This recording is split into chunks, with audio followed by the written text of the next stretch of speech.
Hey there everyone. First up, I want to congratulate you. If you made it this far, you're pretty dedicated. So far we've done about 54 units. Most of them haven't been short units either. So if you stuck through all this way, then great.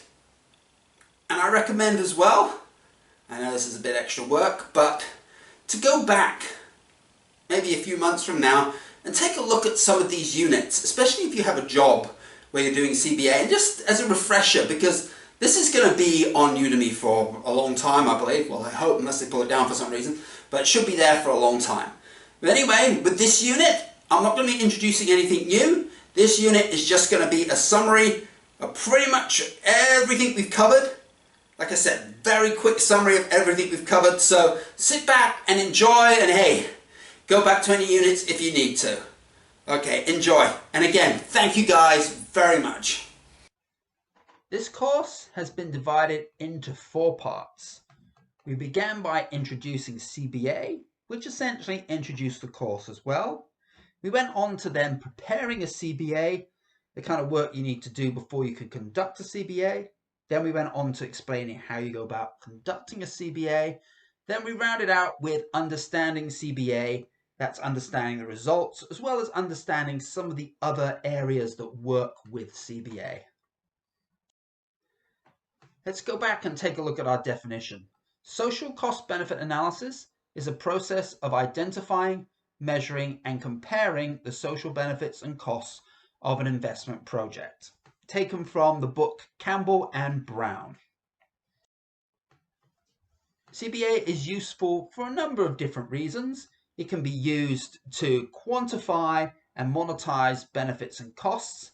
It can be used as an input into decision making in regards to should you go ahead with a project. It can be used to determine which options you should go with if you have several options. It can be used for various types of ranking, whether you're ranking different types of projects or similar types of projects. It can also be used within a program. In section 2, we looked at preparing a CBA. So let's cover a few of the key points of that section. Before you can conduct your cost-benefit analysis, you need to have some structure to it so that you can follow that structure in some form of logical order. Here we have a 14-step structure. This is very flexible. You can add steps, you can remove steps, and that's going to depend on the project itself, but this is a reasonable good structure to get you started. CBA should be outcome focused. Often we're identifying problems and there's an outcome. You may want to overcome a particular problem, but your outcomes can extend beyond just solving problems. You could be capitalizing on potential opportunities or new technologies to make things better. We took a look at the base case and how you can define that.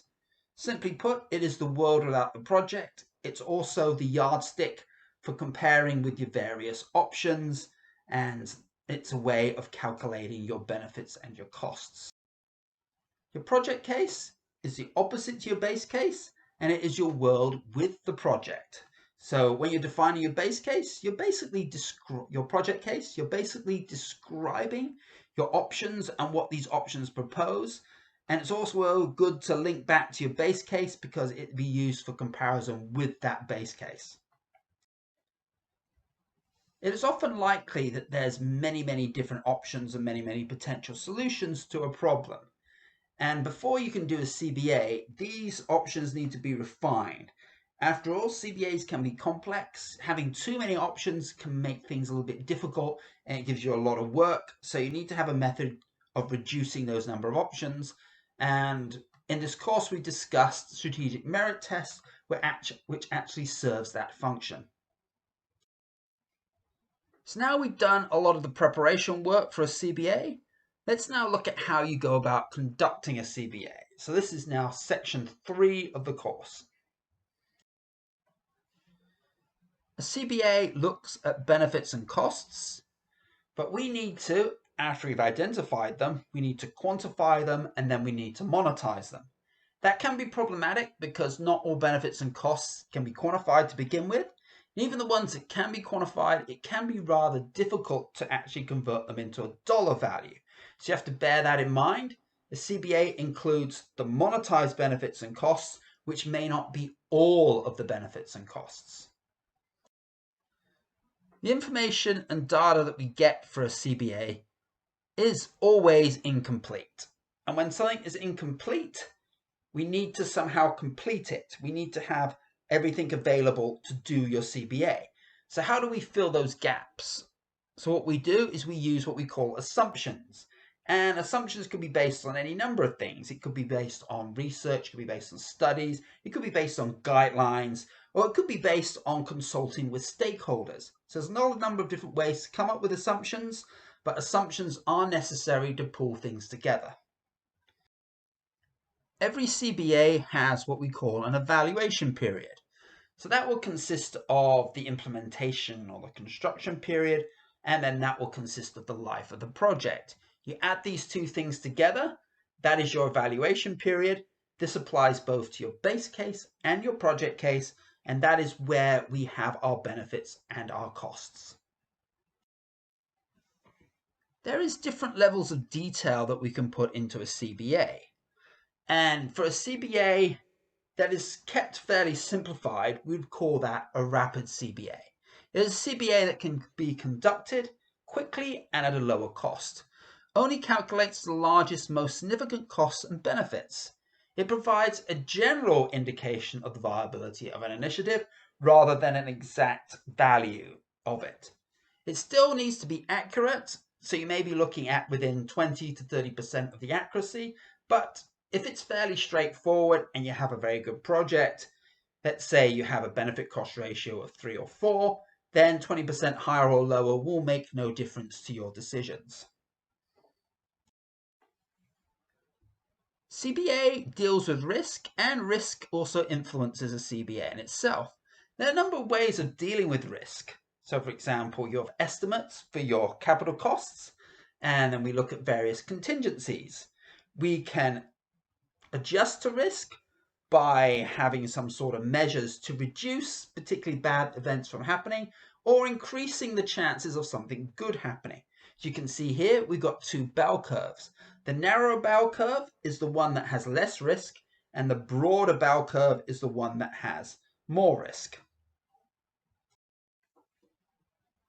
As mentioned before, a cost-benefit analysis monetizes costs and benefits. But there needs to be ways of representing these monetized costs and benefits.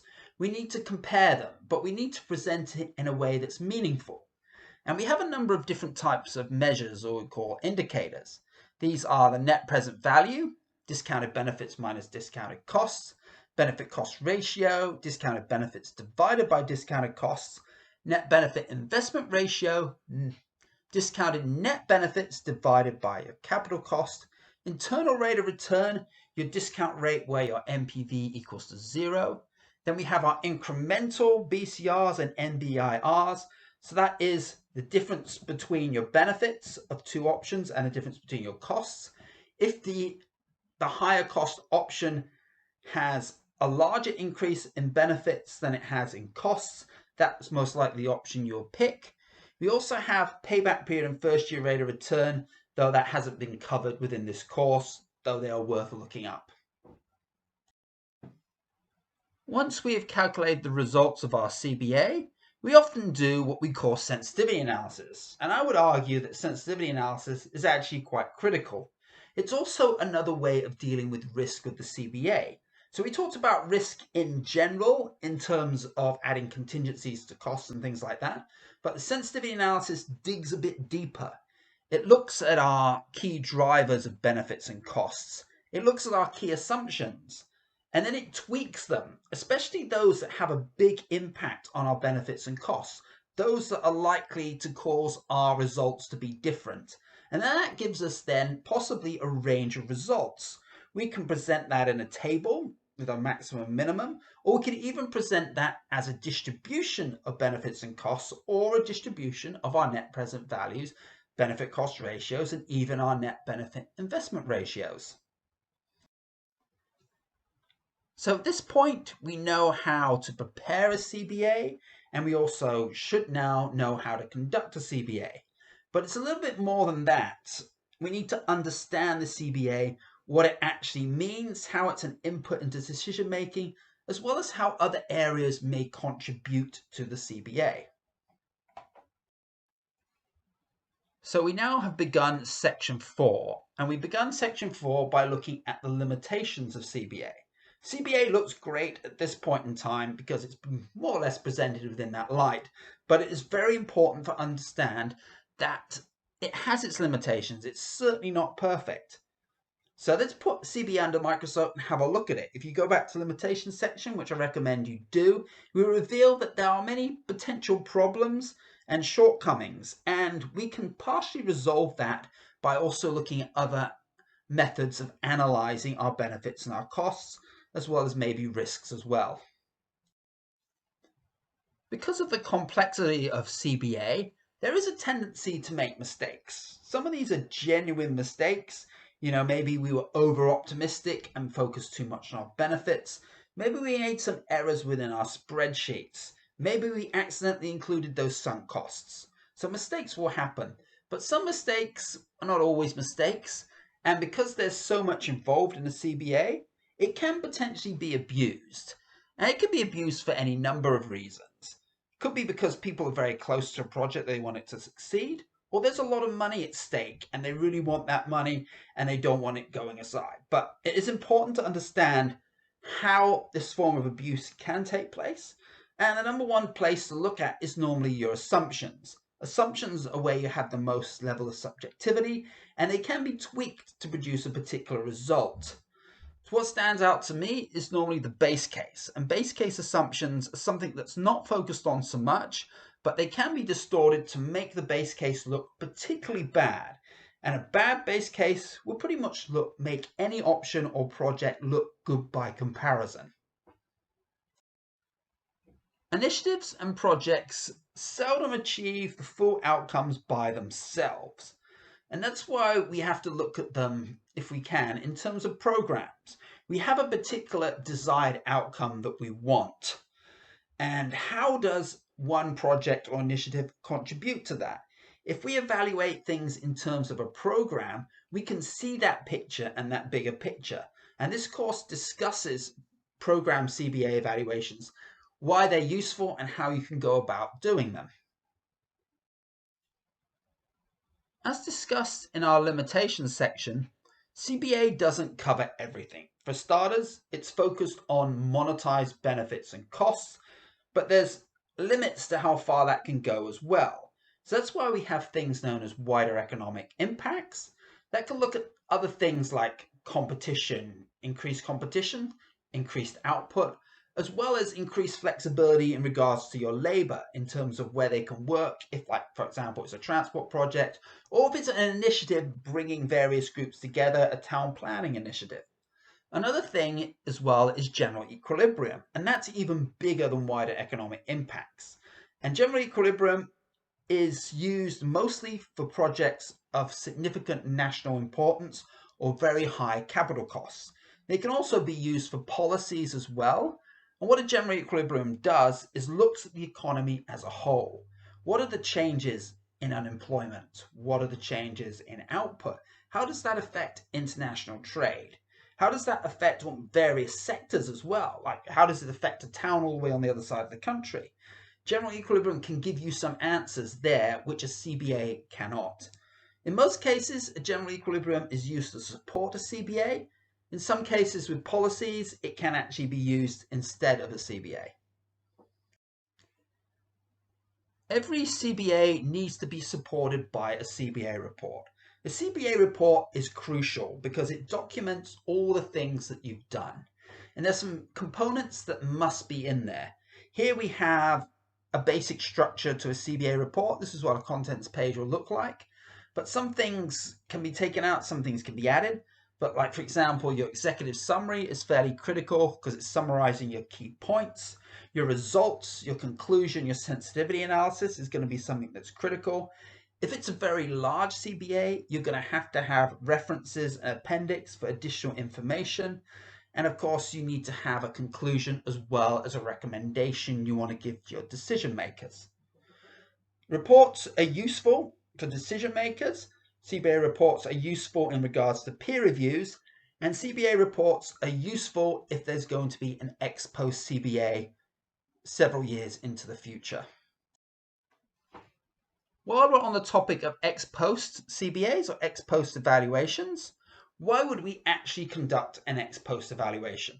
After all, an ex post evaluation occurs after the project. The project's already happened, so it's not going to affect a decision with that particular project.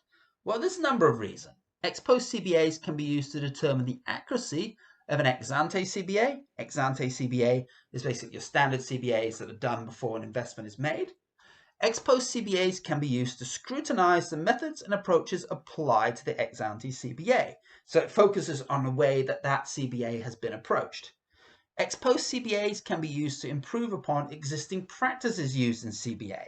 So this is more of a broader outline and saying that maybe a particular practice isn't particularly good because we have some inaccuracies because of that. Maybe that needs to be fine-tuned. So not a problem in itself with the CBA, but more the guidance behind it. Ex post CBAs are conducted on initiative projects with high capital costs to ensure funds have been used wisely. If a lot of money has gone into something, we kind of want to make sure that it's been used wisely. We kind of want to make sure that that money has been put where it needs to be. So therefore, we need to come back and we need to review how that money was spent. Another tool we can use to aid a cost-benefit analysis is something known as social impact evaluation, also known as SIE. In this course, we've actually got about 4 units on that. So this has gone into quite a bit of detail. Other CBA courses probably won't have anything about SIE, but I consider it to be fairly important simply because of what it adds. And that's key in terms of identification of costs and benefits. You are tapping into a wider group of people. You're tapping into other people you may not contact before. You're having more contact with stakeholders. You're having more workshops. You're drawing in more information in terms of identification. Also, as mentioned many times now, a CBA looks at monetized costs and benefits. An SIE looks at all costs and benefits, i.e. positive impacts or negative impacts, and they provide additional information that you may want to include in your CBA as well.